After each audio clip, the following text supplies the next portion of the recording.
미국 금융위기에 대해서 이야기를 굉장히 많이 했죠. 그래서 미국 금융위기는 간단히 짚고 넘어가고, 그 다음에 이제 중국 금융위기가 터지려고 합니다. 지금 G2 싸움이 굉장히 심각하다고 말씀을 많이 드렸었고, 미국에서 중국을 많이 때려잡을 거다.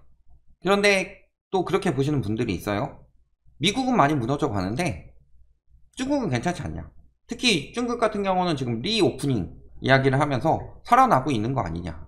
그런데 살아나고 있지 않고 오히려 어떻게 보면 미국보다 중국이 지금 더 위험한 상황입니다.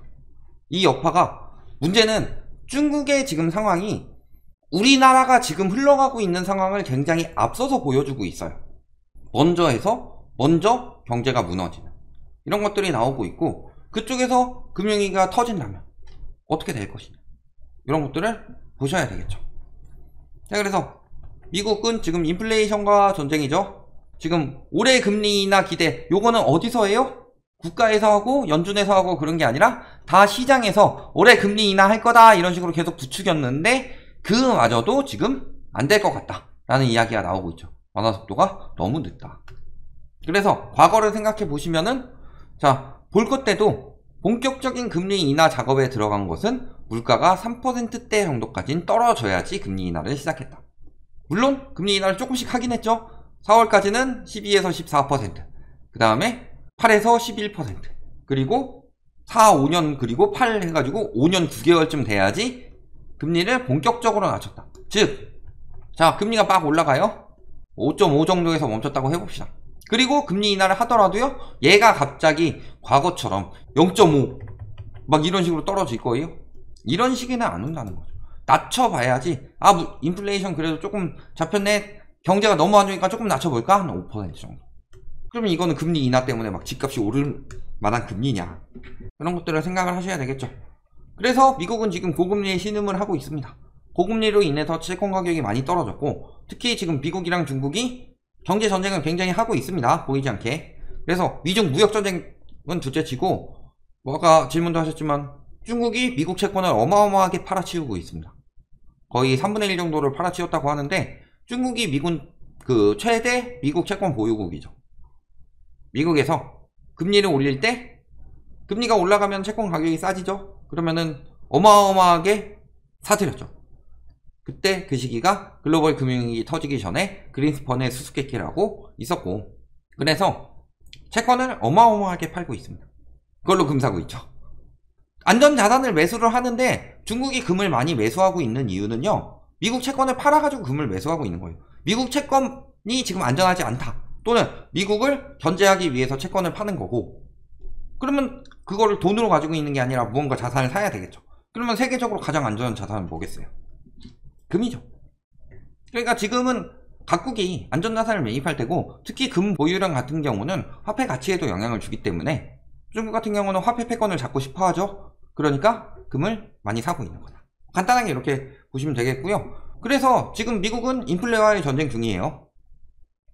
그 와중에 지금 뱅크런 터지고 상황이 좋지 않죠. 그런데 뱅크런은 미국만 터지냐? 미국만 터지는 게 아니라 중국도 상황이 좋지 않습니다. 자, 중국은 지금 디플레이션이 심각합니다. 세계적으로 인플레이션 시기에, 자, 중국의 물가 상승률은 0.1%입니다. 미국이 원하는 물가 몇 퍼센트? 2%대를 넘어서서 0.1%대까지 떨어졌습니다. 물가 상승률이 0.1%라는 건요, 디플레이션이에요. 중국의 디플레이션이 지금 굉장히 심각하다. 그리고 이거는 연간 기준, 전년 동월 대비고, 월간으로 보면은 지금 오히려 마이너스 물가를 나타내고 있다. 이런 상황에서 그래도 중국이 막 리오프닝 해가지고 막 생산하고 하면서 발전할 수 있지 않을까? 생산자 물가도 역시 마이너스를 굉장히 심각하게 기록하고 있습니다. 문제는요, 기동성을 어마어마하게 푼 시장인데 세계적으로 중국도 돈을 안 풀었다라고 보긴 힘들죠. 그리고 중국은 미국에서 금리 인상을 할 때 오히려 금리 인하를 했죠. 그 이유가 무엇 때문이다? 디플레이션이 심각하다. 돈을 풀어도 돈 먹는 하마가 있는 거다.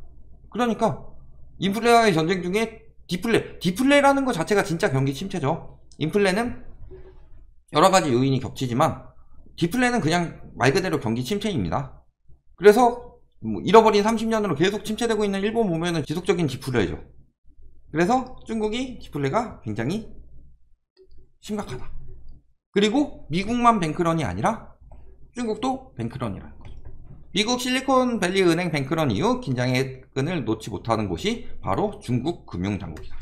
중소은행은 3,991개인데 여기서 보시면은 당국이 은행에 수혈해진 금액만 5년간 5조 3천억 위안에 달한다. 그래서 또 계속 특별 채권 5억 위안 막 이렇게 풀어주고 보시면은 도시개발공사의 부채는 연평균 234억 8,300만 위안씩 늘어나고 있다. 자, GDP가 327억 8,300만 위안인데 도시개발공사의 부채가 11개만 봤을 때 234억 8,300만 위안씩 늘어나고 있다는 소리예요. 그 문제는 어디서 터지는 거다? 거주민 총 부채의 80%가 부동산 대출이고 기업 부채 총액의 60%가 부동산 문제이기 때문이죠. 부동산 붕괴를 우리나라보다 먼저 겪은 나라가 중국이죠. 근데 중국이 지금 어마어마한 부동산 부채로 인해서 디플레이션이 일어나고 있다. 왜냐면 중국에서 부동산 시장이 너무 심각하죠. 그러니까 우리나라뿐만이 아니라 문재인 정부뿐만이 아니라 문재인 정부가 친중이라 규제를 한 게 아니고 부동산 거품이 어마어마하기 때문에 규제를 들어갔죠. 중국도 마찬가지였어요. 그래서 어마어마하게 규제가 들어갔죠. 그리고 나서 중국의 부동산이 무너지기 시작하니까 이제는 어마어마하게 완화책을 펴주고 있어요. 왜? 규모가 크니까. 자, 그래서 중국에서 부동산 산업의 규모는 2022년 말 기준으로 GDP의 25% 전후. 그 전에는 더 높았어요. 30% 넘어갔어. 근데 25%예요. 부동산 경기가 무너지면은 국가 경제의 4분의 1이 무너진다는 소리다. 그리고 지금 업계 부채는 100조 위안에 달한다. 이렇게 보시면 되겠죠. 그러니까 중국이 왜 디플레이션이 났냐? 세계적으로 돈 유동성 어마어마하게 풀었는데 부동산이 계속 붕괴가 되고 부동산 부채로 경제가 안 돌아가니까 부동산 시장이 붕괴되면 부동산 부채는 갚기 굉장히 힘들어지죠. 그러니까 경제가 안 돌아가. 그러니까 리오프닝 했고 막 중국 잘 나간다. 한국도 혜택 보나 하고 있는데 잘 나가는 개뿔 중국은 디플레이션이다. 세계적인 인플레이션 시장이. 이것만 보시더라도 중국 경제가 지금 굉장히 불안한 걸 알 수 있죠. 그러니까 저번에 저희가 영상을 올릴 때 이거 너무 가시지 않았어요? 미국에서 중국의 부동산 고리를 건들 거다. 저희가 그런 말씀을 드렸었죠. 그 이야기를 할 때 볼것대 비유하면서 볼것대 G2를 잡았다. 항상 미국에서는. 그러면은 일본은 뭘로 잡았냐? 플라자 합의로 시작해서 바젤 협약까지 하면서 때려잡았다. 인플레이션과 전쟁이 끝난 이유. 물론 바젤 협약은 볼것대는 아니지만 그런 식으로 소련도 경제를 무너뜨렸죠. 중국은 뭘로 무너뜨릴까요? 중국의 지금 경제에서 가장 약한 고리가 어디냐? 부동산이다. 이 부분은 저희가 계속 강조를 했어요. 그게 GDP에 커다란 영향을 미치고 있다. 중국에서 부동산 붕괴가 심해진다. 예를 들어서 계속 이야기는 나왔어요. 이게 중국 같은 경우도 지금 정부에서 붕괴되지 않도록 밀어주고 있는 거예요. 우리나라처럼. 그래가지고 헝다 파산 이야기는 2018년, 2019년부터 계속 이야기가 나왔죠. 그 헝다가 디폴트 나기 시작하면은 연쇄 디폴트는 따놓은 당상이죠. 그게 어마어마한 대형 그룹인데. 그러니까 지금 붕괴 안 나도록 계속 오히려 금리 인상할 때 중국은 금리 인하하고 그러면서 경기 침체는 심각해져 가고 이 부분은 극복이 안 되고 있는 거예요 지금. 그래서 부동산 완화 정책 어마어마하게 풀었죠. 그래서 수저우, 푸저우, 정저우, 하얼빈에서 온 장첸이요. 죄송합니다. 칭다오, 양꼬치엔 칭다오. 죄송합니다. 자꾸 이런 거 떠오르지. 광저우 등 110개 도시가 부동산 완화 정책을 쏟아냈는데도 불구하고 살아나지 않는 중국의 부동산 경기. 부동산 불매로 이어지지 않는 등 시장의 냉기는 여전하다. 그런데요, 4월에 그런 기사들 떴죠. 중국 부동산 시장 상승하고 있다. 3월, 4월에. 그런 기사들 많이 떴어요. 찾아보시면 나와요. 근데 부동산 경기는 오히려 더 박살이 나고 있다. 이거 어느 나라랑 많이 비슷하지 않아요? 완화책을 쓰고 금리를 낮춰서, 우리나라는 시중금리를 낮추지만 중국은 기준금리를 낮춰서 부동산 시장을 지원을 해줬는데, 그래서 언론에서 살아난다 해주고 있는데 막상 보면 살아나고 있는 것도 아니다. 어느 나라가 많이 떠오르죠. 어느 나라겠어요? 우리나라지. 13 미분양내책 1월에 규제지역 풀고 분상제 축소하고 2월에 청약 규제 다 풀어주고 3월에 전매 제한 풀고 그 다음에 중도금 대출 이거는 이미 풀렸고 그 다음에 실거주 의무 폐지 지금 돌아가고 있고 거기에 뭐 시중금리 낮추는 거는 워낙 많이 했죠. 그 다음에 대출 한도도 풀어줬죠. 대출 한도를 원로 DSR을 못 푸니까 특례 보금자리론으로 풀어서 39조 정도 39조 6천억을 풀었는데 이게 벌써 이만큼 소진될 정도로 똑같이 흘러가고 있어요. 시중금리도 우리나라 많이 낮아졌습니다. 다만 이 영향이 금리 영향이 우리나라가 중국보다 조금 더 나오는 이유는 전세시장 때문이죠. 전세자금 대출 때문에. 전세를 자꾸 자극시킬 수 있으니까. 그거 말고요. 지금 똑같이 흘러가고 있어요. 그러면 그 다음 행보는 어떻게 될까요? 또 부동산 기업은 안 살려줘요? 많이 살려주죠. 대통령이 부동산 PF 리스크를 직접 챙긴다고 합니다. 그만큼 부동산 기업이 위기가 심각하다는 거죠. 그러니까 미분양 매입을 왜 지시했거든요. 당연히 부동산 시장은 거품이 많이 쌓이면 침체가 되는 거고 그 침체가 됐을 때 무리하게 사업 확장을 한 부동산 업계 기업들은 굉장히 침체를 맞을 수밖에 없어요.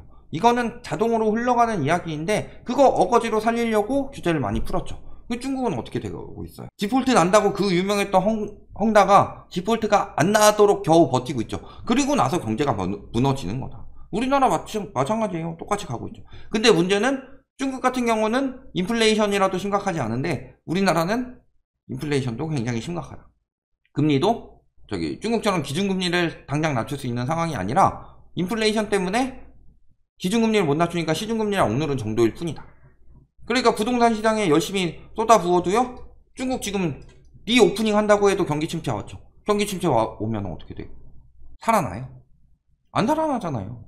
안 살아나는데 요즘 와가지고 금리 인하만 되면 집값 다시 오를 것처럼 이야기를 해요. 언제부터 본인들이 금리를 그렇게 중요한 요소로 생각을 했냐.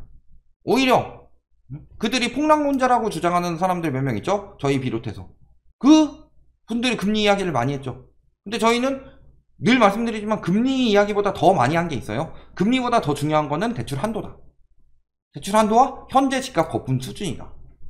금리 3%로요. 5억 빌리는 것보다요. 금리 4% 되더라도 10억 빌려주면 집값은 더 올라가요.